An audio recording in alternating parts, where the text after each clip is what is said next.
Please introduce yourself in the chat. Put your name and location and organization.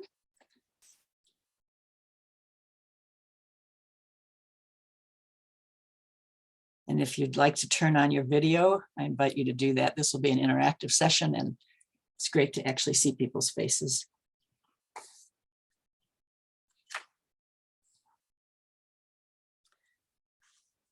We'll start in just a minute or two. People are still coming in.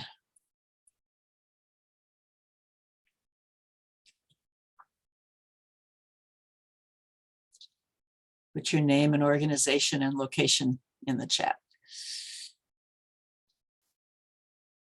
And it'd be great if you can turn on your video.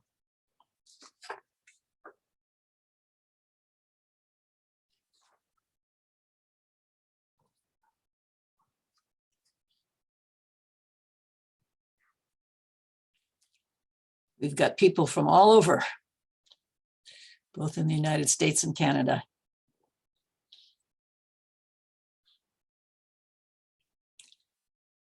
We'll be starting shortly.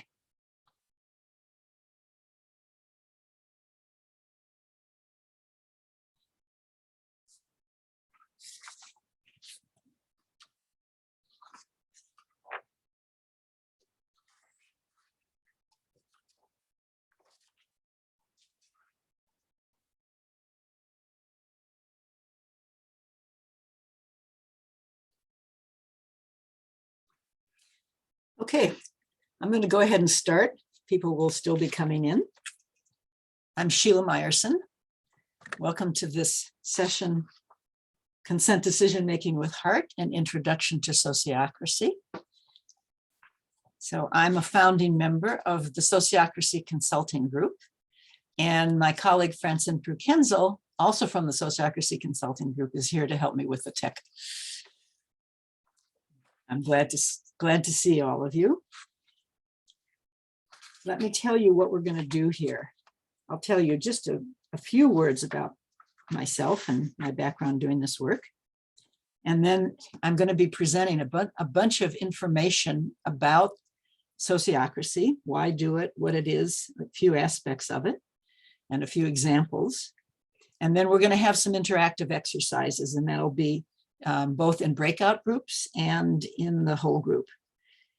Including, we're going to have an election to fill a role, but this is not the kind of election that you're used to. So stay tuned. This is one of the Sociocratic election or selection process for choosing people for roles is one of the things that most intrigued me about sociocracy when I first learned about it. So I have a long background of working with cooperatives, including as a child. My family belonged to a cooperative family recreation camp in southern Michigan, and I spent a lot of time there. Both my parents were on the board and each served as chair of the board or president, whatever the title was, at various times. And they spent lots of time in meetings. I remember as a child that the adults would spend lots of time in meetings. And sometimes they'd be in a good mood afterwards, and sometimes they'd be in a very grumpy mood for days afterwards. So I think that was one of the first things that interested me in how meetings are run. Sociocracy has to do with much more than meetings, but meetings is certainly a part of it. So I'm going to share my screen. Give me a moment.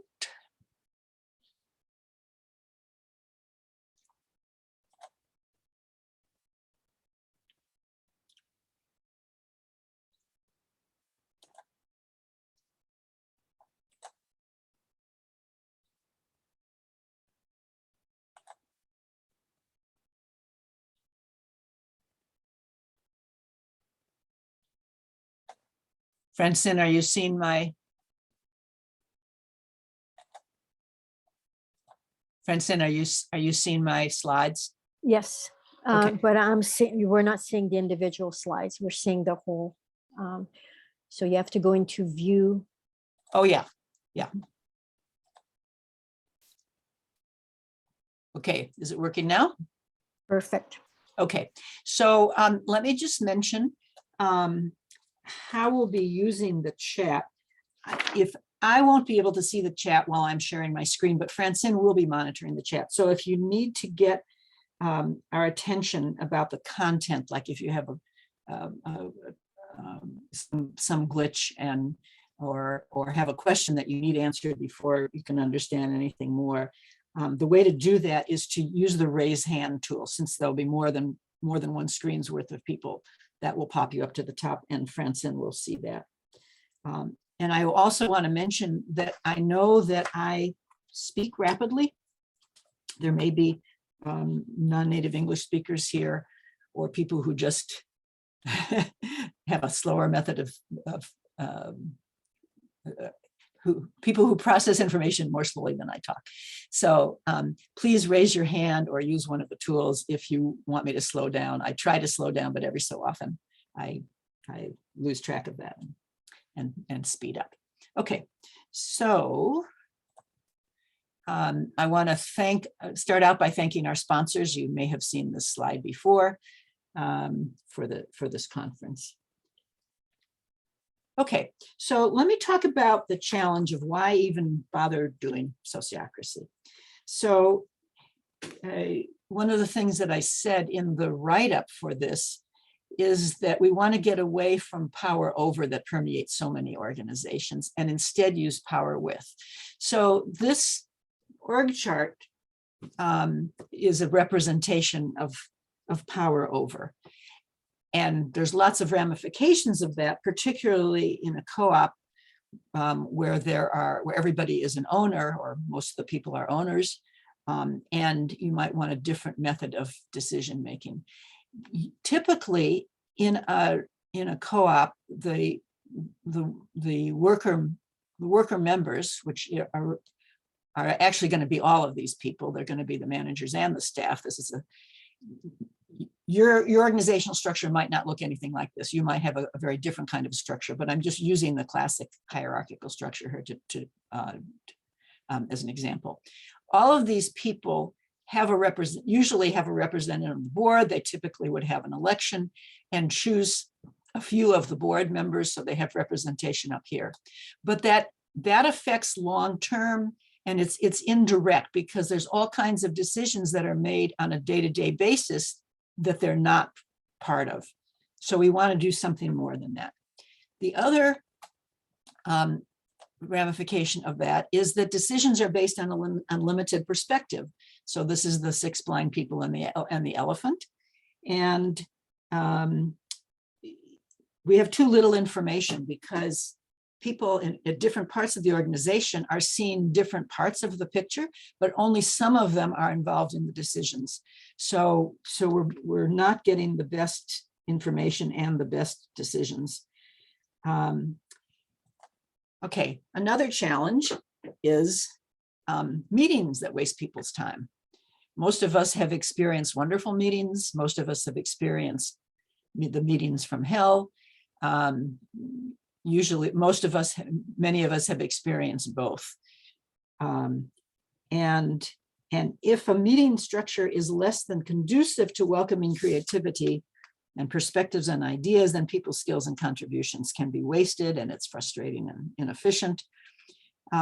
So the collaborative approaches that I'm going to be describing today support collective intelligence, and the methods have been tested for more than 5 decades, including times of crisis. So how do we do that?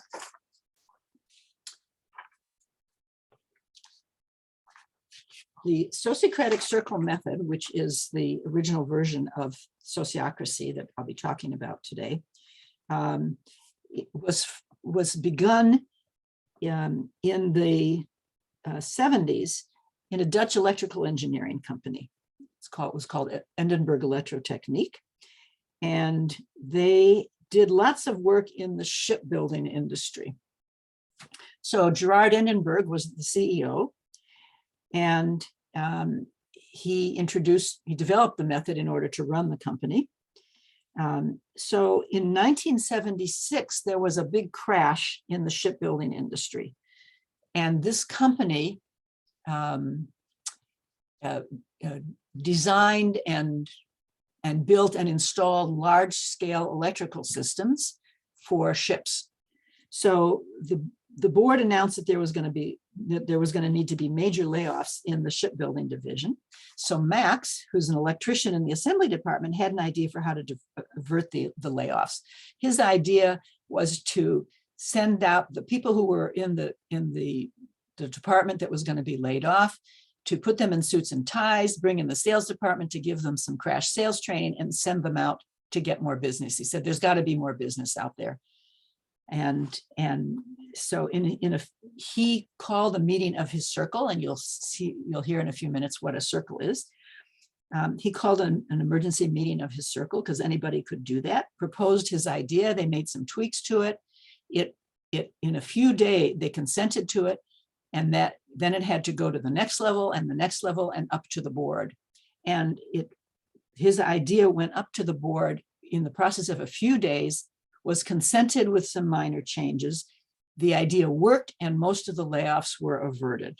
So at that point, Gerard Endenberg said, we've got something new here, because the leadership came from wherever it was needed. This was an electrician on the shop floor who came up with this idea, and it saved the day. The company still exists, and they diversified with their additional business, and they're stronger yet.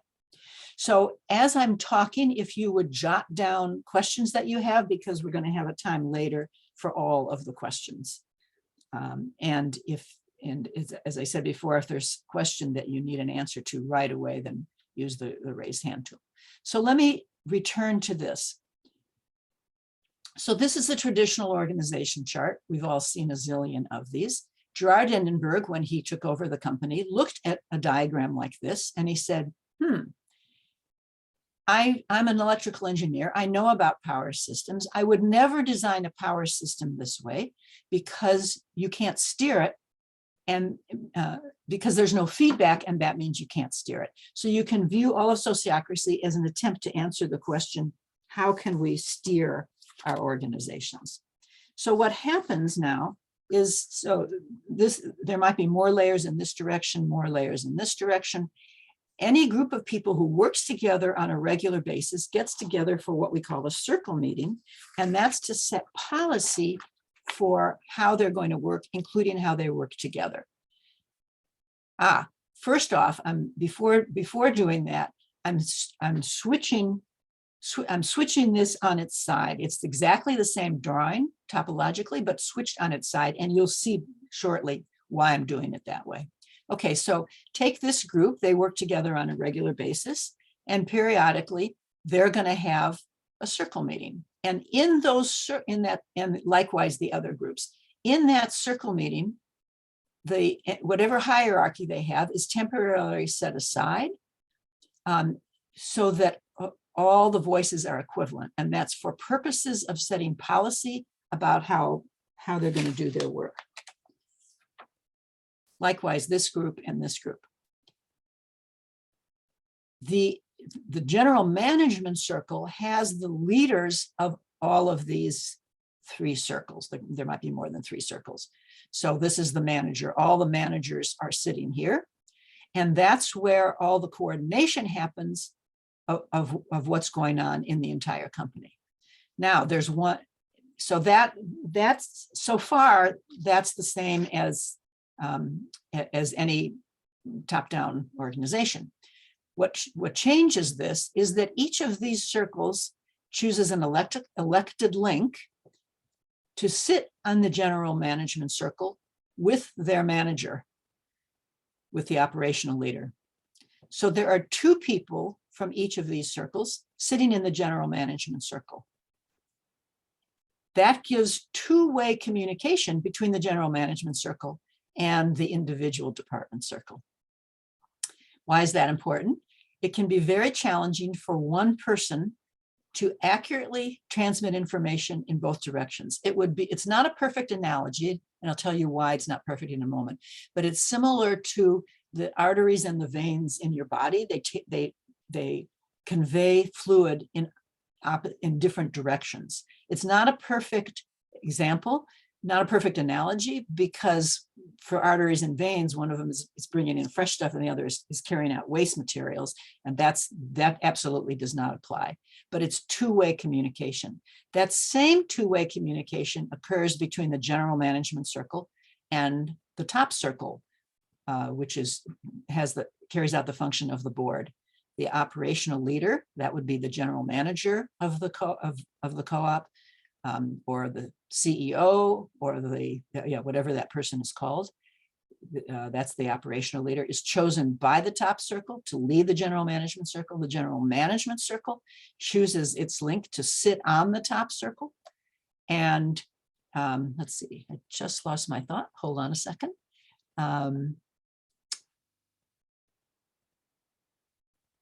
It'll come. Oh yes, that elected link could have come from anywhere here. So that there's at least one person whose main position, whose main role is somewhere in the co-op, who is sitting on the top circle. There may be other members of the co-op there as well for different reasons, and I'll get to that shortly.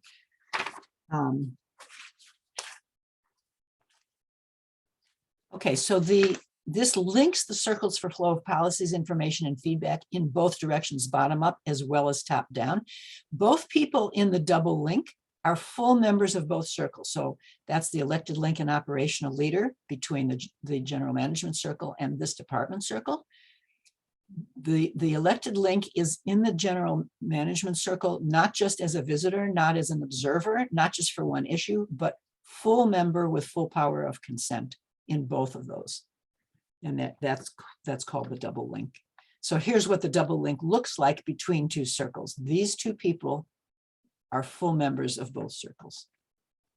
So we're used to thinking of hierarchy as a hierarchy of power, but in fact, in this case, it becomes a hierarchy of level of perspective rather than power over. As you go towards the left here, and now you see why I put the diagram on its side.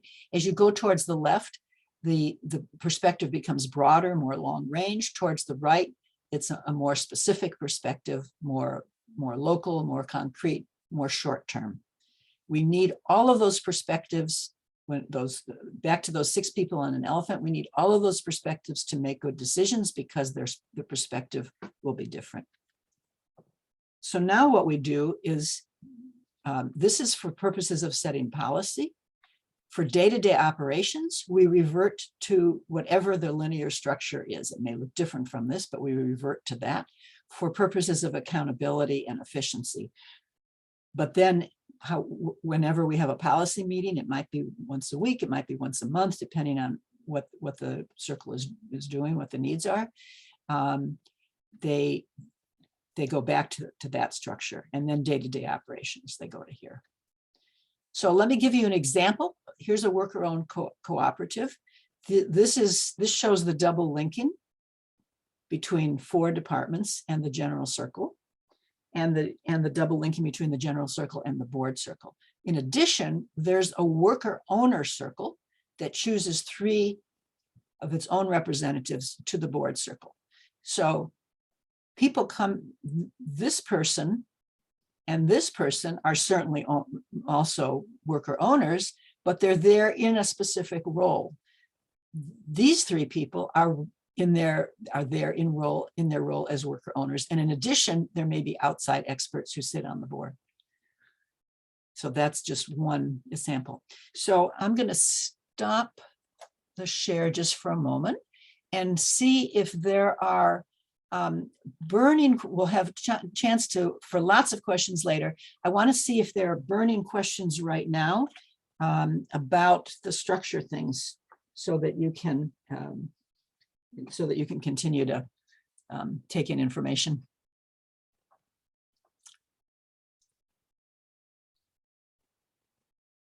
So I must have been crystal clear. Hi, Bianca here. Just a quick question. So you're saying that there's 2 people from the specific circle into the more general. Yes. Now, I'm curious about very small groups and how that works and the necessity of that number.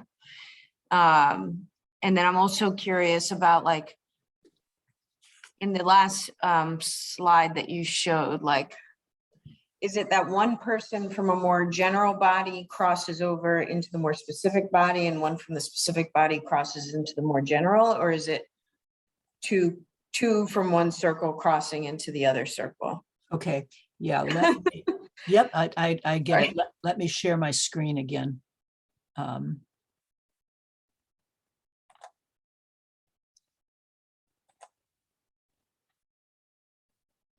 Okay, Francine, do I have the right thing shared this time? Okay, Yes, you do. okay. Well, we see the question mark. Yep, I'm going back there.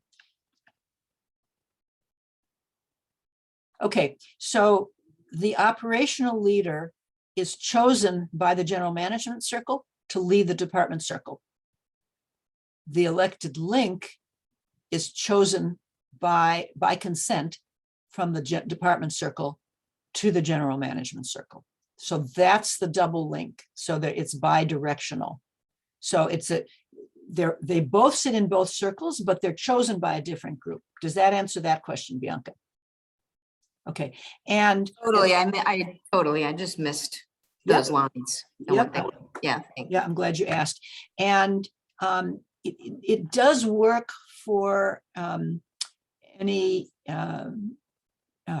size organization. Sometimes groups will forego having the elected link for every circle, or have them there just for particular issues. But that's the basic idea, and it is completely scalable. The smallest organization that I know of using Sociocracy has 3 people, and the largest that I know of where they're using it in the entire organization is 2,000. There are companies much larger than that have used it in a particular division, but that's the largest that I know of using it in the entire organization. And we'll probably address that question a little bit more later. Sheila, Eric Beecher had his hand up. I don't know if he still wants to ask a question. Go ahead, Eric. Sorry, that was a thumbs up. Oh, okay. Yeah, whenever you asked if there are any questions and did you explain it well, I gave you a thumbs up. I thought it was a good explanation. Thank you. Wonderful. Thank you. Okay. I am going to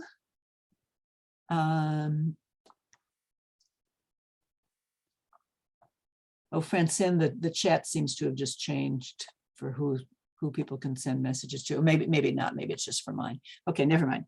Okay, let me go on. Okay, so the group has for policy meetings, policy decisions and operational decisions are handled separately. So policy decisions are made in the circle meetings. Operational decisions are made in operational meetings, which every organization already has, and those pretty much stay the same. So we need to talk just a moment about what those policy decisions are, so we know what you're doing when you get to a circle meeting. Those are agreements about how the group will do their work. So a simple example is you might have a policy about a scheme or pattern for naming computer files. The operational decision would be the name for an individual file. The person creating the file is going to name that. If you had to have a circle meeting and have consent about how to name every file, it would drive you crazy. You never get any work done. But if you didn't have a policy for how to name it, then nobody could ever find the file. So that's just one example. So here's the linear structure for a department. Sheila, if I can, there was a question about policies in operation from Steve, wanting to know the necessity of the mixed approach for operations and policy. Why keep the hierarchy in place for operations? So that's for efficiency and accountability. But different organizations are going to have different amounts of hierarchy. It's not necessarily a strict linear hierarchy like that. Okay, so when they meet for a circle meeting, the hierarchy is temporarily dissolved. A lot of the meeting formats are very carefully thought out so that there's equivalence of the voices in the circle meetings. So a lot of what they do is in rounds, which means that each participant gives input in turn with no interruption or crosstalk, and everyone else listens. And we're going to have a chance to experience that shortly. Okay, the decisions are made by consent, which means absence of objections to a proposal. So if we were agreeing on looking at a proposal together, I, as the facilitator, would ask Francine, do you consent to this proposal? And I would ask myself, or do you have an objection to this proposal? I would ask myself, I'm a member. I would ask Bianca, I would ask Eric, do you have an objection? And the basis for an objection is that it interferes with our achieving our aim. So the aim is the purpose of the circle. It's the product or service that the circle is responsible for. And if I couldn't carry out my role to meet that aim, then I would raise an objection. And we want those objections because we want to know what the difficulties are so that we can improve the proposal. So we're used to, so we gather all of those objections and problem solve as a group. If we can meet the objection, then the decision is made. There's never any majority vote. Majority vote is efficient. It's clear when there's a decision. The difficulty with majority vote is that you can ignore 49% of the voices. In this method, no voice can be ignored, and we want that. It's like, I think of the cells, the organs of a body. If your heart and your lung and your gut were having a conference and making some decision, the gut and the lung could overrule the heart, and you might be dead tomorrow. We need to know the information from each organ, and even within each organ, we need the information from each cell. So we want all that information so that we can make better decisions. And a question to ask is it good enough for now?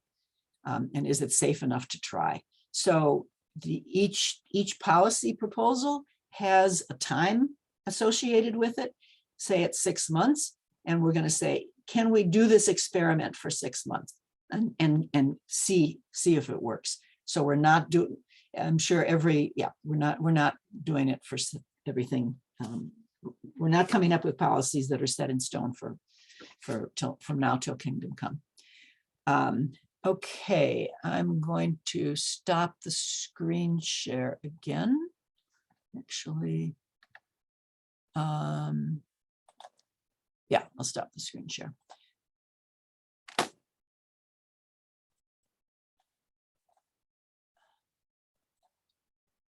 And we are getting ready to set up breakout groups. So I encourage you.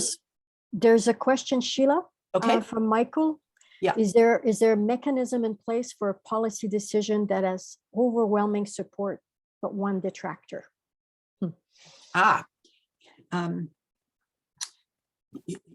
Yes. So if you're used to consensus, as that term is used in most places, one person can block. But there is no such thing as a block in sociocracy. The group has to deal with the objection. And we train the whole group how to do this, and we train the facilitators. The facilitators get additional training to be able to come up with solutions. So, and in fact, we teach a whole course on how to do this. So, and sometimes it doesn't work, which means we have to go back and come up with a new proposal. It's a different question if there's one person who repeatedly objects when the other people don't think that their objection makes any sense. That's a different question, which is a little beyond the scope of this session. So give me just a moment. Okay, so if you would put some things in the chat, Francine. Mhm. Yeah. Just, So-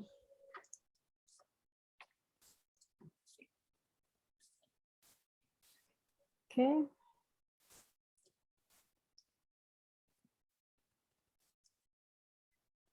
The Okay, instructions are in so the you're gonna have 10 minutes in a breakout room, and there'll be 4 of you. There might be a few groups with 5. And if you can turn on your video, that would be great to be able to see each other in there.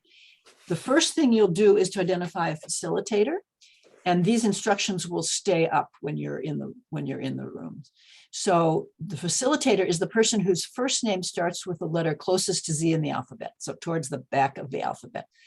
So if Francine and I were in a group together, I would be the facilitator because S for Sheila comes after F for Francine. Okay, the facilitator will lead your group in 2 rounds, and your job is to make sure everyone gets a turn, including yourself, and keep the discussion moving and on track.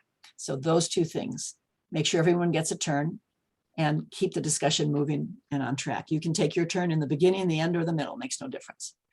In each round, every participant has a turn, and they pass with no crosstalk. So the first round is, what is your name, location, and organization?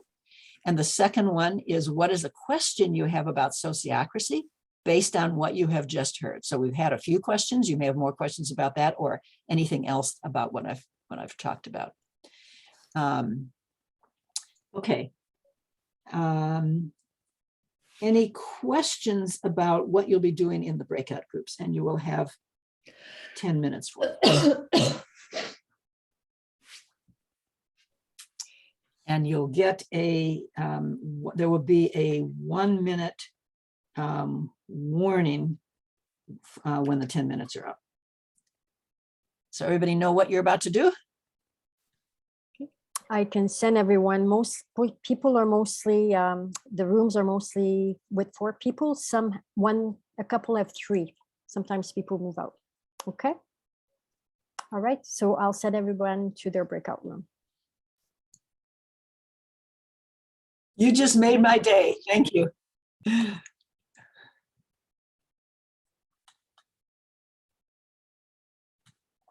Okay. Welcome back, everybody. I'm going to share my screen once more, and then you'll see what we're going to do next.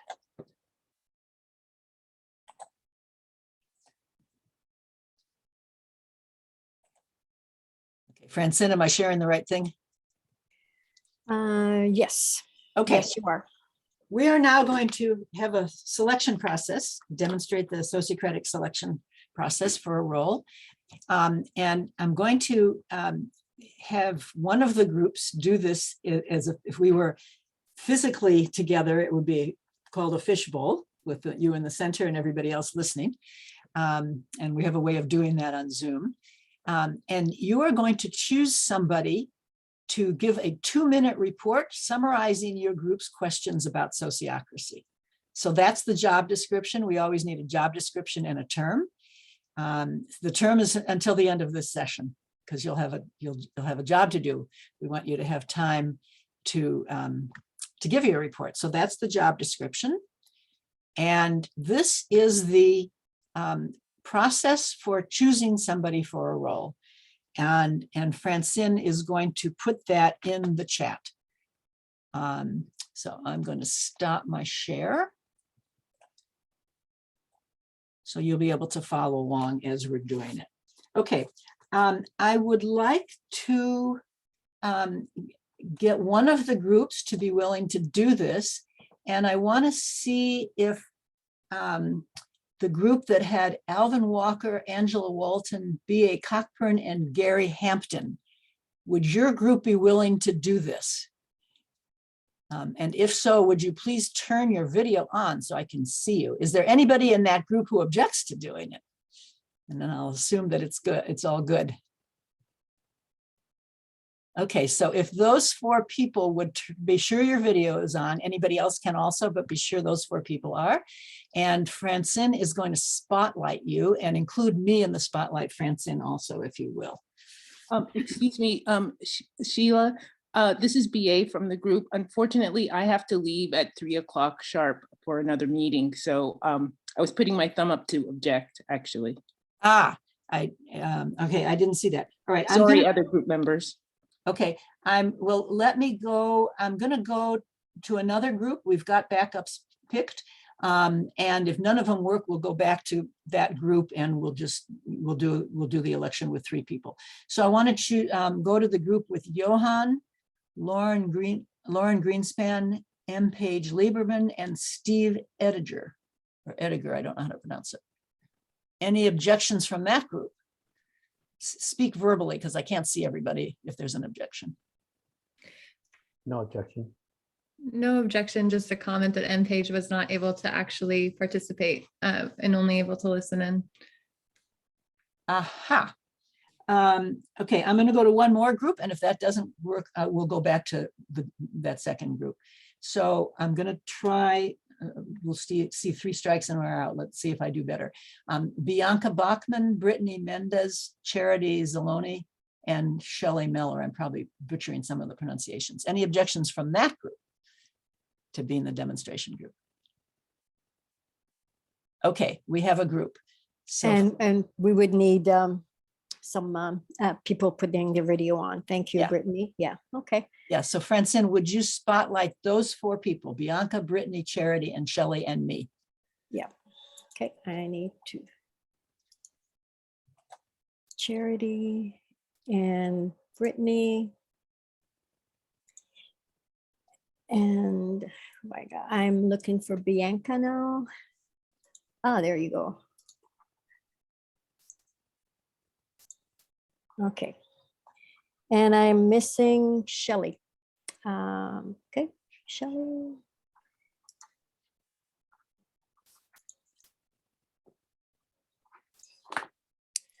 Shelley, do you have your video on?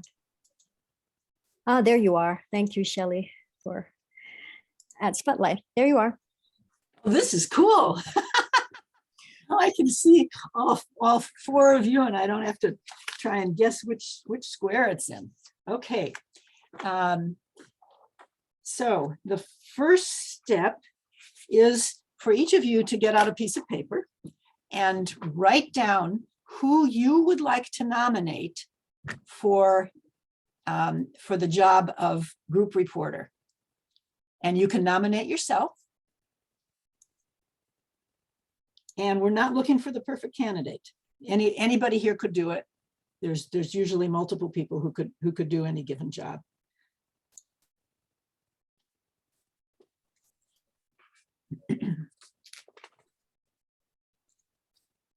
So that's the first step, the nominations round. No, I'm sorry, that was the pre-step. You wrote down your nomination. I am now going to ask each of you in turn to tell us who you nominated and why you nominated them. Okay, everybody have a name written down? And I'll ask you to stick to that name, whatever you hear from other people. There will be a chance to change your nomination later based on other people's arguments. But for this first nominations round, I'll ask you to stick to your nomination. Okay, Charity, who did you nominate and why? I selected Bianca.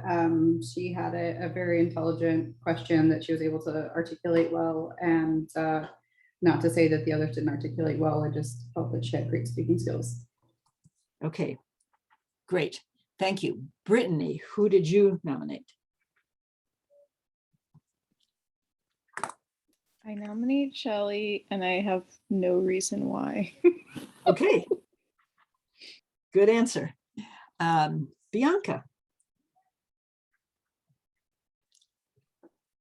I nominate Brittany for several reasons. One, because Brittany is the next name closest to Z before Shelley joined. And Charity facilitated already. And Shelley missed the first answer to the question. So, and I don't want to do it. So, so Brittany's my nomination. All right. And Shelley, who did you nominate? I nominated Brittany as well.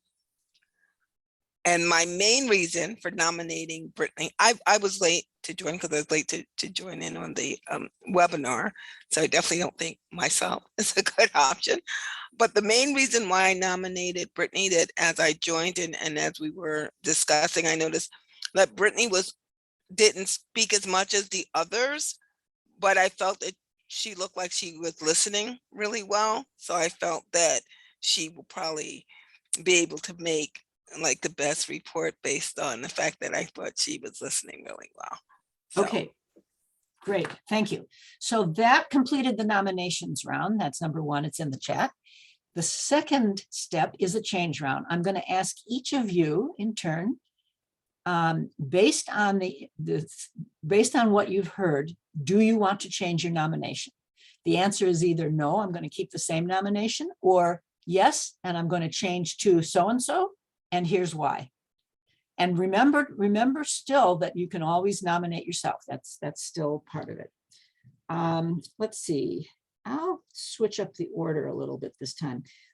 Bianca, do you want to change your nomination? No. Okay. Shelley, how about you? No. And Charity? No, I still think Bianca's a good choice. Okay.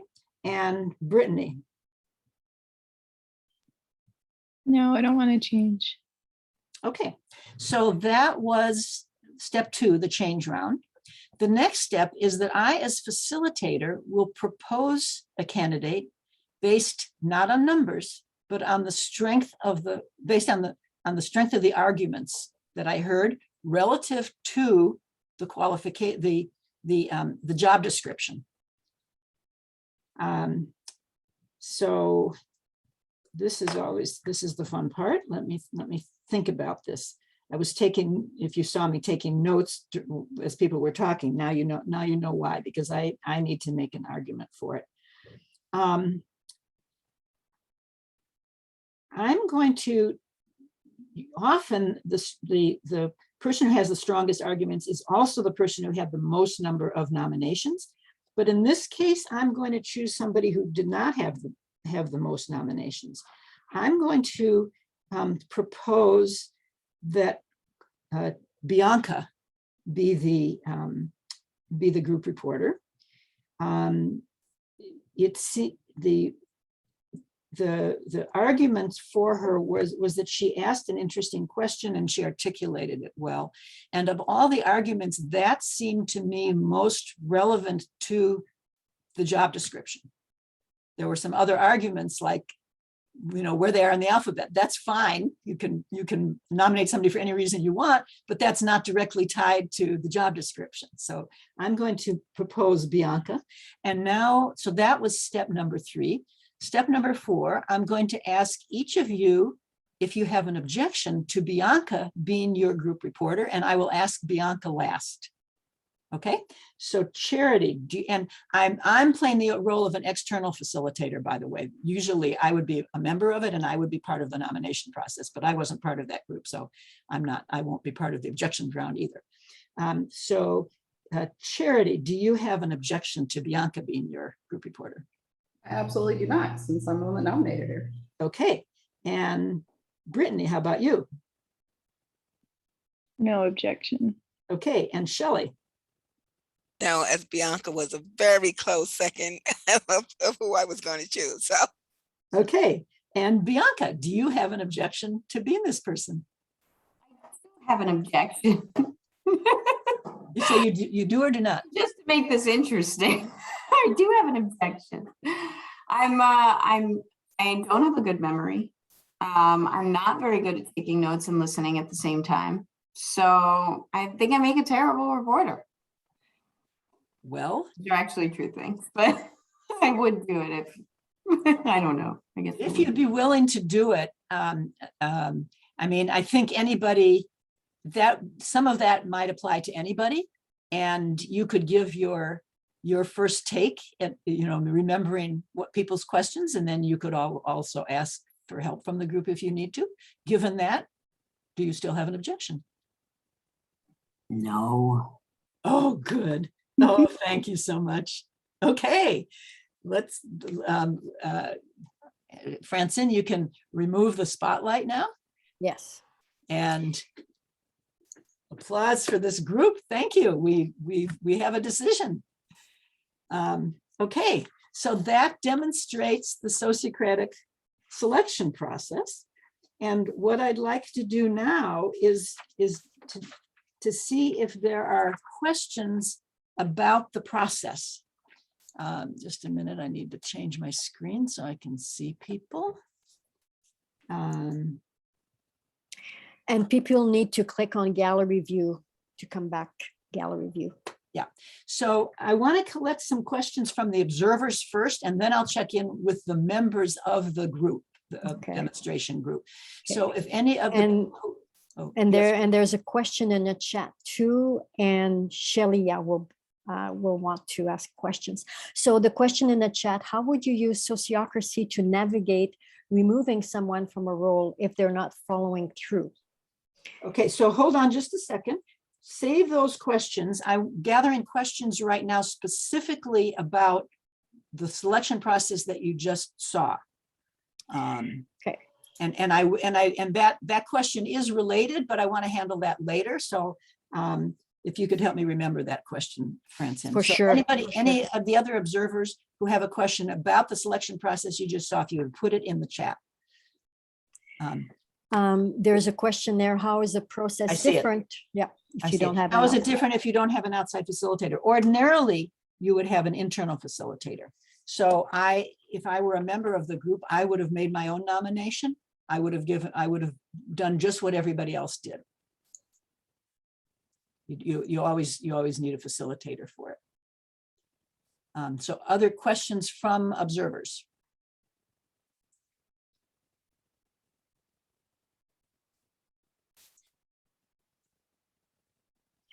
There's a comment, but this is from Brittany. I see it. Yeah. So it seemed like Bianca didn't really want to be elected and was pressured into it. How do we deal with that? So Bianca, let me ask you, did it feel to you like you were being pressured? Oh, definitely. Yeah. It did? Oh, yeah. Yeah. What did you think it didn't? Well, it was hard for me to gauge because I had the impression that you were raising this just, for learning purposes, that it wasn't, I couldn't gauge how serious an objection it was. And I was watching your face when you said that you no longer had an objection, and you seemed okay with it. If your body language had all said, "Oh, no, I don't want to do this," I might have probed a little more or gone to somebody else. So it was a judgment call on my part as facilitator. I might, I don't always make the right judgment call. As people get used to this, they actually do get much braver about saying what's really on their mind, and not allowing themselves to be arm twisted. Can I ask you this related to this conversation? Yeah. Because I actually felt both in the tone that I heard and what I did think I observed, that I did feel like it wasn't something she really wanted to do, and wondered whether this should be raised by any other member of the group when you notice that there's a facilitator, or should you just let it go? Because it didn't seem right to me to do that, but I did, because I didn't want to be the one that might end up pressured into it. So. Yes, somebody else could have spoken up. And in fact, one of the things I love about facilitation and sociocracy is that the whole group has been trained in the process. And oftentimes when I'm facilitating, somebody else will say, will make a suggestion to me or say, I object to what you're doing, or say, could we please do it this way instead, or point out something. So yes, somebody else could have done it, and then we could have discussed it more, or could have chosen somebody else. So there's a question, what happens if no one in the group wants to take a role? We might need to go back and discuss it a little bit. I did skip a step because of time. We gave the job description. What it didn't do is that we usually would have a list of qualities or qualifications for the role, qualities or skills. So that might help somebody decide that they wanted to do it. And if nobody wants to do it, then the group needs to go back and have a discussion about what's going on here, or what else can, how else can we get this job done, or can we do without it?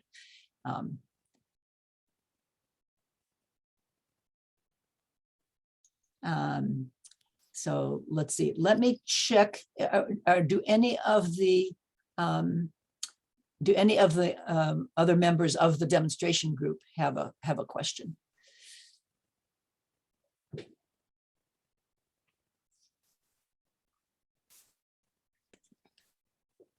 About it, I was looking at the last comment someone had put in there about it being really concerning, since this is a consent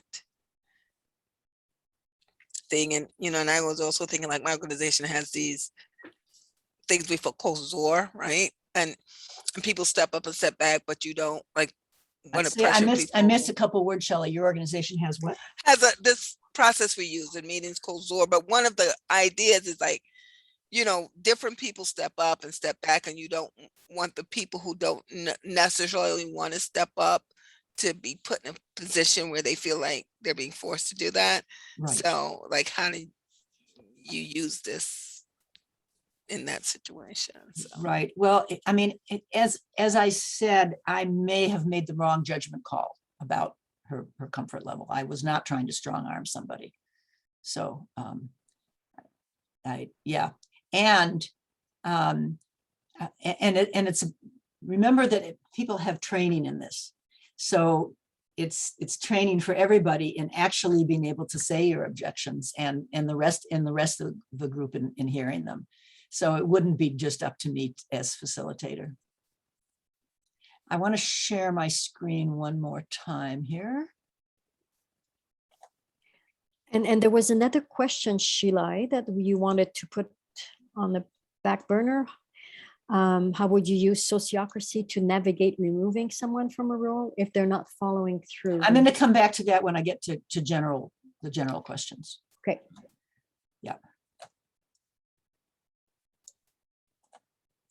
Okay, are you seeing one slide now, Francine?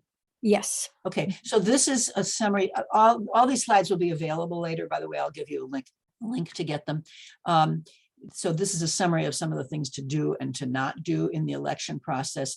I want to ask one question, which is, notice that I had everybody write down their nomination at the beginning before discussing it.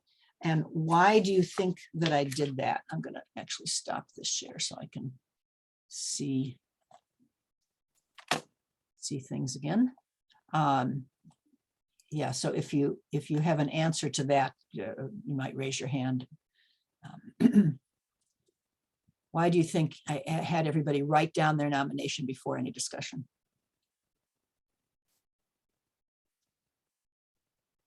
Anybody want to take a stab at an answer to that? Rachel? Sure. I'd say it supports the accountability of people saying what they actually think. Mm-hmm. Otherwise, it can be easy to go with some also groupthink. And I think it's important to get folks' initial truths into the space. Absolutely. So I want to say a little more about that and broaden the context a little. We want as many ideas as possible. Whether it's to select a person for a role or any policy proposal, we want as many ideas as possible to get because else we're losing information. So there was a Nobel Prize winner named Ilya Prigogine, who won a Nobel Prize in the 70s for work that he did in the 50s. He was a Belgian physical chemist who got this award for his work in the field of self-organizing systems. And he came up with 2 criteria for a self-organizing system. The first one is that all the elements of the system be independent. That is, no one element is controlling the others. So if there was a lot of discussion first, that we would be influenced by other people's opinions. So we're not getting all the independent opinions.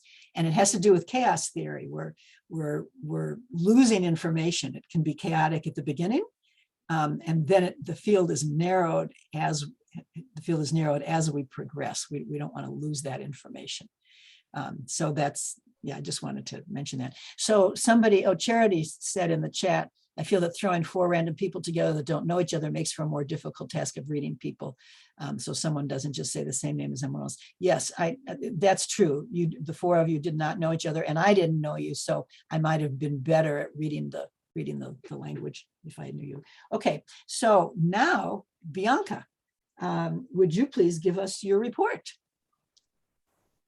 Sure. Well, Charity's gonna have to help me out because Charity asked a question. She said that I can look back in the chat, but back in the presentation before we did breakout rooms, there were 3 things, and Charity heard 2 of them, but didn't hear the 3rd one. But I don't even know what 3 things were being spoken about. So Charity, do you mind swinging in and just re-articulating your question? See, this is why I didn't want to do it. It was regarding one of the slides, questions to ask during the policy things. There was 3 questions. I got the first 2, but not the 3rd. Okay, so that was one. I'm sorry, which I missed a few words there. Oh. Say the question again? In one of the presentation slides during the discussion of policy making, there was questions to ask. There was a list of 3 questions. I got the first 2, but I did not get the 3rd. Got it. And that was for consent. Yeah. Yep. Okay, so then the Brittany passed. Brittany didn't have any questions. Shelley, tell me if I got this right. Basically, you joined right in when our group came together, and so you didn't have any questions about what was just presented because you weren't there for it.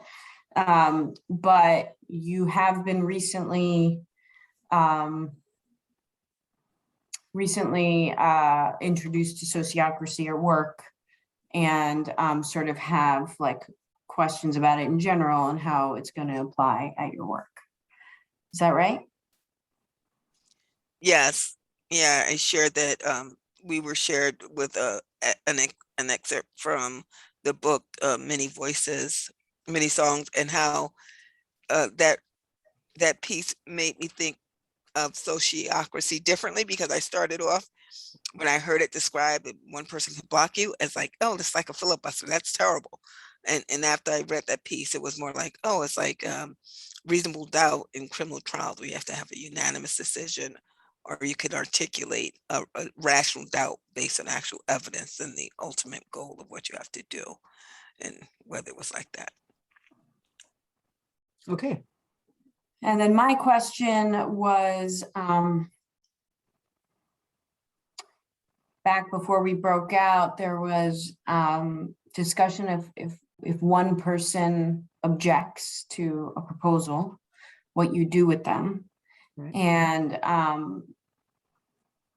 And Sheila, I heard you say something like, oh, well, you have to deal with that. It's not like consensus where somebody can block. You actually have to deal with that question and then go back to the drawing board potentially. And then somebody in the chat asked, well, what if this is like a repeat offender? Basically, what if this is somebody, or maybe you brought it up. If it's somebody, I think you brought it up. If it's somebody that's like constantly doing this, and then you said, well, that's another question entirely. And I was like, yes, but I want to know how sociocracy deals with that other question. Okay. You know, like, I know how I've dealt with that question, my ways of doing things, but like, how does sociocracy deal with that question? Yeah, okay, great. I've got several things here to comment on. So let me let me go to the slide.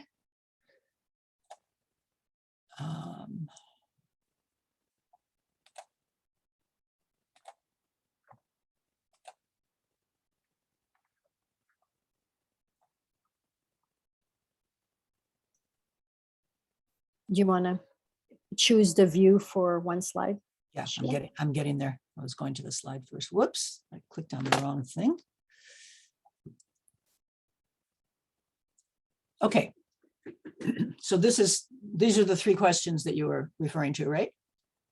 Okay. So the first one, is it good enough for now, for our next step? The second, is it safe enough to try? Meaning there's no unacceptable risk, no danger to the organization or to individuals. And then, can you support this experiment? So we're treating it as an experiment. We're not looking for agreement. We actually want to surface the objections because it's feedback that leads to a better proposal.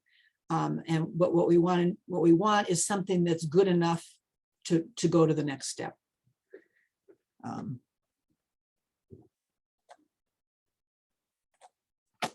Okay, so the thing about, somebody made a comment about consensus taking a long time. In general, reaching consent takes less time. Not always, but nearly always, and often it does. It's been streamlined, and it also is based on everybody having training and on the skill of the facilitator, and the facilitator also gets some special training. If one person repeatedly objects, sometimes it's due to, or if a group has trouble reaching consent, sometimes it's due to that not everybody has the same aim. The aim is the product or service that the circle is responsible for. So sometimes they might not have clarified, the aim is set, the aim and the domain of decision-making and responsibility is set when the circle is set up. And sometimes that's not clear enough, or people may understand different things by it. And the aim is the criteria for objections. So if there's not agreement about that, it's hard to know what to do with the objections. If it's a matter of one person repeatedly doing it. Oh, by the way, when you raise an objection, it's not like in consensus where, in some places for consensus, that is, where somebody just, where it's a block. You can't just say I object, you have to say why, and it has to be in terms that other people can understand so that they can discuss. And if there's somebody who repeatedly is not, things are just not working, the group when the group is formed, or when anybody joins the group, the whole group needs to consent to working with the other people in that circle. And the group can withdraw that consent if there's somebody that is just making life difficult for the whole group. It's rare that it happens, but I have seen it happen. Francine, do you want to add anything to that? I know you're here primarily in your role as tech support, but you also have a lot of experience with this. Well, thank you, Sheila. There's some interesting conversation in the chat about sociocracy and consent and consensus. And I know that for a lot of people, consensus is so wide of a description. Sometimes you have consent within consensus, but all to say that consenting means having no objections. And like Sheila said, just being willing to go ahead with this, with the decision that is made. And it's all about in a circle, in a group. It's all about learning to be with each other in that level of trust, and the training that comes with it, so that you know that you're always wanting to connect to the aim of your circle, because that's the bottom line. Why are you there sitting as a group? You have something in common, and you have to make sure that any decision that is made will not damage or have a negative impact on your reason to be there, why you're there, why you're giving the service you're providing, or etc. So there's a lot. It's a big subject, and I don't think, Sheila, you have enough time to go through Right. all the, because there's a lot of stories and a lot of case studies and actual experiences that we've had that we could share on that. Okay, thank you. So somebody asked, if the group withdraws consent, what happens to the person? So there's several possibilities. One is that that person is still, they're still a worker, they're still an employee, and they still do their group, but they're not part of the group making the policy for it. So that's one possibility. Another possibility is that they move to another circle. So there are several options. Okay, let me see. I think I have time for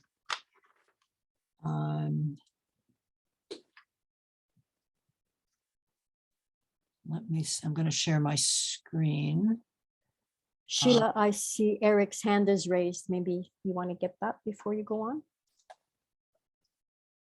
Okay, Eric. Yes, I do have a question. It seems like the facilitator plays a large part in the decision-making process. So I'm wondering, kind of even before this starts, how do you arrive at who the facilitator is? Aha. The facilitator is selected by consent using the role selection process that we just did. So anybody could facilitate that first meeting to facilitate the election, but then the facilitator is chosen. And there are some accountability things worked in. So every policy meeting, every circle meeting begins with an opening round and ends with a closing round. And the closing round can include feedback for the facilitator. So they keep growing, they have a chance to grow their skills.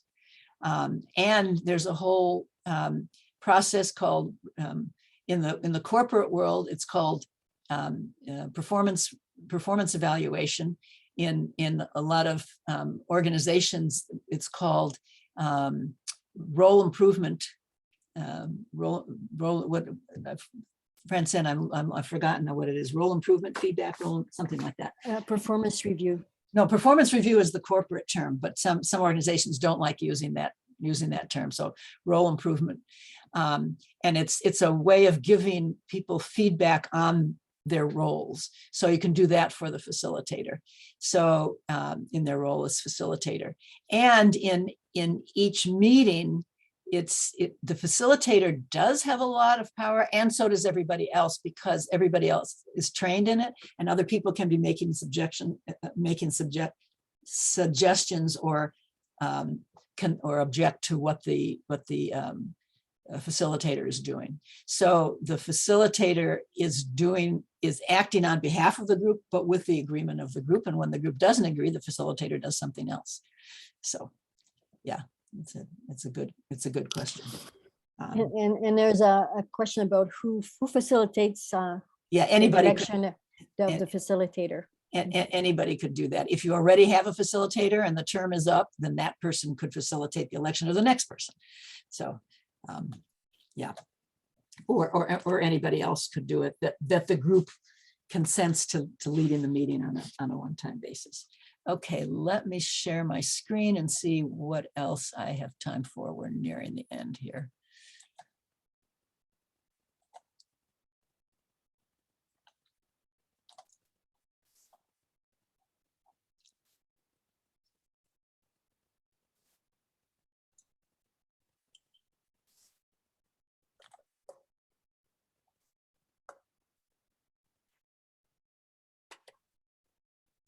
I'm sorry, I have to find where I am.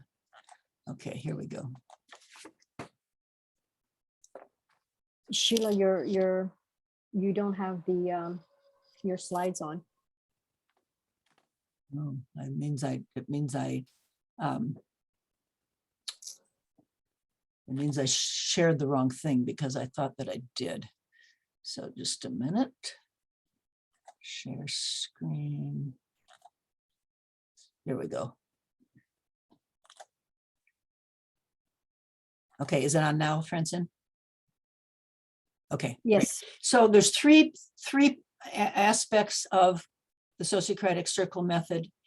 This is drawn like a steering wheel because it's what allows us to steer the organization. We've talked a little bit about circles and aims and double links. We've talked about the decision making, which is by consent. And the third aspect is the feedback loops, which we have not talked about, but I did mention that each policy proposal, when the group is discussing it, has a time and also a measurement associated with it. So we agree at the outset what we're trying to accomplish. Here's how long we're going to do the experiment for, and here's how we'll know if we're succeeding. And so we know at the outset what the measurements will be and who's responsible for taking them. It appears in the calendar, 6 months or whatever the time period is, and to report on the data. And then the group can make one of three decisions. This is working great. Let's renew this policy. It's okay, but we can do better, and let's tweak it. Or no, this didn't work at all. Let's throw this out and start over. So that's this lead, do, measure cycle, and that's built into every policy. Okay, let me give some tips for your meetings. One is to use rounds to gather questions and hear reactions about anything that you're discussing. It sounds like it takes a lot of time, but it often ends up saving time and gets much better ideas. And in a round, remember that everybody has a chance to talk in turn. You can pass, but everybody has a chance, and there's no crosstalk. The second tip is, instead of asking, do we all agree, or taking a vote, ask, does anyone have any objections to this proposal? And then welcome the objections and use them as feedback to improve the proposal. Okay, here's resources to learn more. And Francine will put this in the chat as well. Oops. So this includes how to reach me. It includes a document with all of the resources listed, including the slides, a list of articles in a book. And we offer various types of consulting and training to help you. So feel free to set up a call with me if you want to talk about that. And some of those options are listed in that the document at the tiny URL. We're available to, we can help train your organization. We can coach your circle meetings until the first few times that you do it. So I want to show, this is our team in the Sociocracy Consulting Group. There's 5 of us in 3 countries and 2 continents. We're in Australia and North America and Canada. And yeah, that's it. So I invite you to put an answer in the chat for what is something you are taking away from this workshop.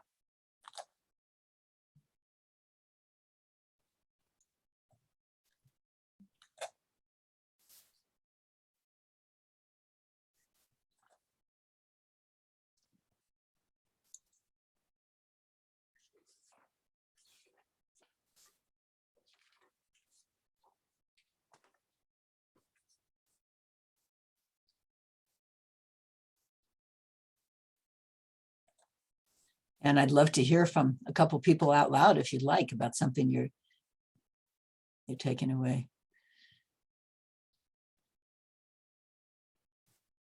Oh, Francine, you said something about a question that I didn't answer. Could you remind me of what that was? Yes, it was, how would you use sociocracy to navigate removing someone from a role if they're not following through? Oh, yes, I meant to say that. So actually, I sort of did. The circle can remove consent to working with that person. So it's a decision, it's a policy decision by the circle, but there are steps before that to help the person improve by doing role improvement feedback. That was the term I was trying to think about. Yeah.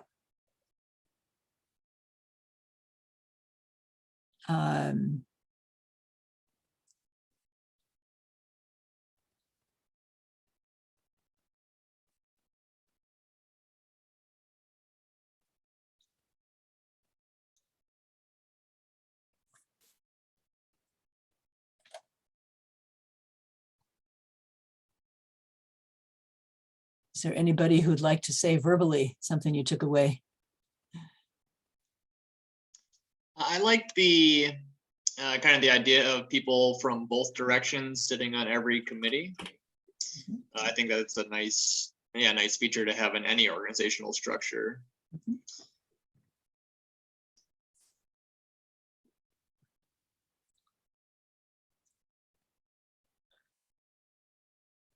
Great. If there's one more person who'd like to say something you're taking away, I'd love to hear it.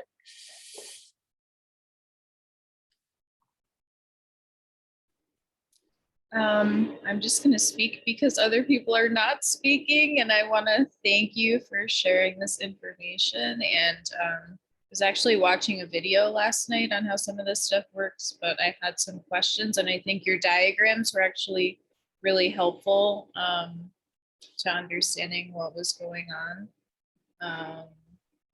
And yeah, I think that's it. Okay, thank you. This is Alvin. I think this is very helpful for organizations that are involved with the process of trying to build up a most sociocratic involvement with their membership. So for us, that's something that's crucial right now, and these tools are very helpful for us. Okay. Thank you, everybody, for participating.